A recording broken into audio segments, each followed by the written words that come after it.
Eu sou André Medeiros, da Sala do Desenvolvimento, e meu objetivo aqui é trazer ferramentas, dicas, insights que possam te ajudar a explorar todo o seu potencial, explorar suas forças, e nesse processo de explorar forças, você vai entregar mais para a sociedade e você vai se sentir bem, porque esse caminho, essa jornada, ela tem que ser boa para você, tem que ter bem-estar nessa jornada. Não adianta fazer essa jornada sem estar se sentindo bem. E normalmente quando você usa todo o seu potencial, você vai se sentir bem. É um dos efeitos colaterais de usar as suas forças. Mas hoje eu vim falar aqui a respeito de algo que pode estar te impedindo de alcançar todo o teu potencial, que é a procrastinação. Hoje em dia tem muita gente que procrastina. E o que é a procrastinação? Procrastinação é deixar para fazer no último momento as atividades que você se comprometeu. Você espera para o último momento, quando você vê que não dá, vai correndo em cima para poder se esforçar e aquela atividade ser entregue a tempo. E qual é a consequência disso? O que gera essa forma de trabalhar com procrastinação? Normalmente, teu nível de estresse vai lá para cima, às vezes você não consegue lidar bem com o estresse, às vezes as pessoas que estão perto de você sofrem com esse teu estresse. Tá?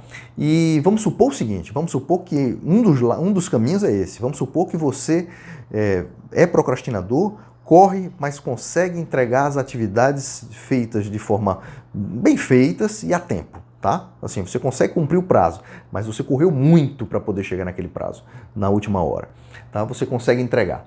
A outra possibilidade é o seguinte, você corre muito e de vez em quando tem uma atividade que não é entregue, ou de vez em quando tem uma atividade que é entregue, mas com uma qualidade duvidosa. Esse é mais perigoso, porque você vai sofrer do estresse. As pessoas que estão do seu lado, se você não conseguir lidar, gerenciar bem o estresse, vão sofrer com estresse e a sociedade perde, porque quando você entrega o que você se comprometeu a entregar, aquela entrega não é de qualidade. Então você olha que todo mundo sai perdendo.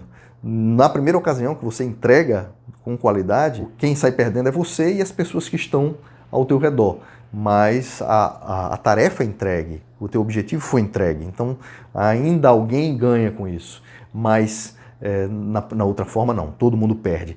Mas por que a mente da gente, por que a mente dessas pessoas, ela vai procrastinar? Tem várias explicações, mas uma delas é o seguinte, será que você não está querendo a descarga de algo que faça você sentir agitado, essa adrenalina, essa emoção? É possível. Tem uma teoria que fala sobre bem-estar, que um dos pilares dela é o flow. O que é o flow? O engajamento, né? É justamente quando você está envolvido, totalmente envolvido em uma atividade, que você nem percebe que aquele tempo está passando. Lembra, é só você parar para lembrar aquela última vez que você estava envolvido em uma atividade, que o tempo passou e você nem percebeu. Então, quando acontece isso, qual é a consequência? No final, você se sente bem. No final, você, poxa, tarefa cumprida, objetivo alcançado, você se sente bem e você nem nota que o tempo passou.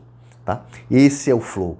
Então, quando você sente o flow, determinadas substâncias são liberadas no organismo para que você se sinta bem. E pode ser que seu organismo, no processo de procrastinação, esteja procurando justamente sentir isso. E como é que uma atividade deve ser desenhada para que proporcione mais facilidade de você entrar em flow? Tá? São 3 pontos principais. Um primeiro ponto é o seguinte, a tua habilidade e o desafio têm que ser semelhantes.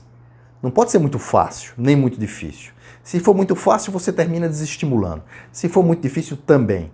Então a habilidade e o desafio têm que ser semelhantes. O outro ponto é, o objetivo tem que estar definido. Tendo um objetivo definido para você ir atrás. E o terceiro ponto é que o feedback seja imediato.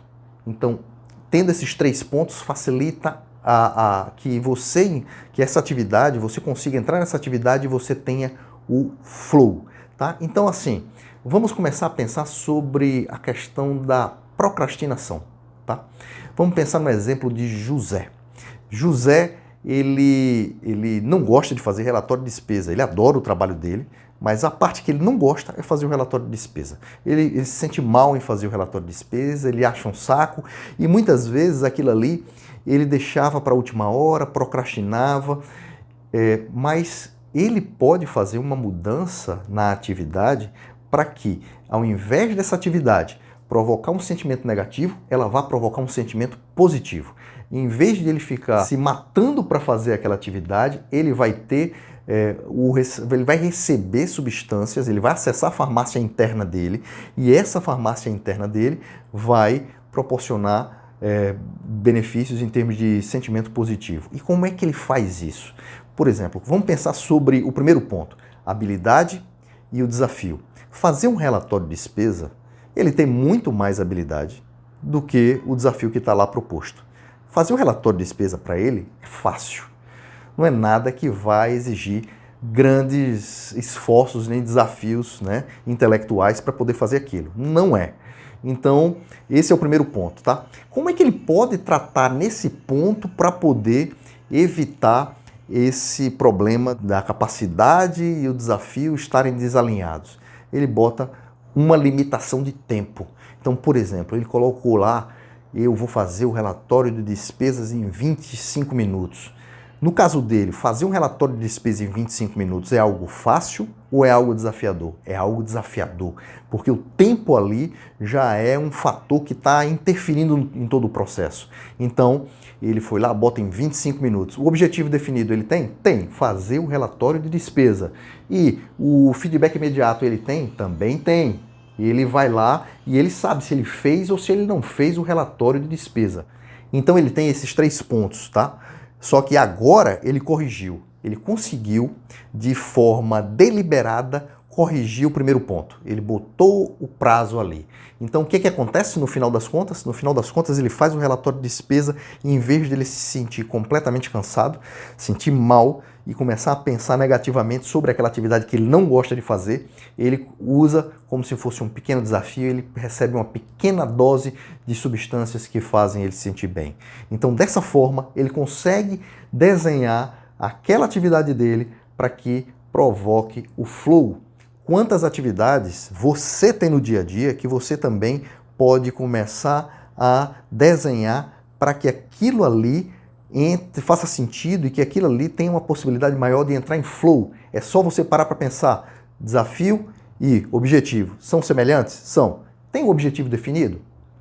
Eu consigo ver o feedback imediato? Então são 3 pontos que você pode chegar em qualquer atividade, ou em muitas atividades que a gente desempenha no dia a dia, que a gente pode chegar e desenhar, mesmo que seja mentalmente, como aquela atividade vai funcionar a partir daquele momento. E se você desenha a atividade de forma que atenda esses 3 pontos, você tem uma possibilidade maior de entrar em flow e você vai ter uma entrega melhor, porque provavelmente você agora vai entregar dentro do prazo. Então, quem está esperando o relatório, quem está esperando aquilo ali seu, vai receber no prazo combinado. Uma coisa de qualidade, pode ser até que ele receba antes do prazo, dependendo de como você vai organizar isso, tá? Você vai se sentir bem em estar realizando aquela atividade, em vez de estar se sentindo chateado por estar perdendo seu tempo fazendo aquilo. Então veja, desenhe sua vida, mexa nos 3 pontos que você pode mexer para que você aumente a possibilidade de entrar em flow. Foi muito bom estar com você por aqui, siga a dica, bote em prática isso.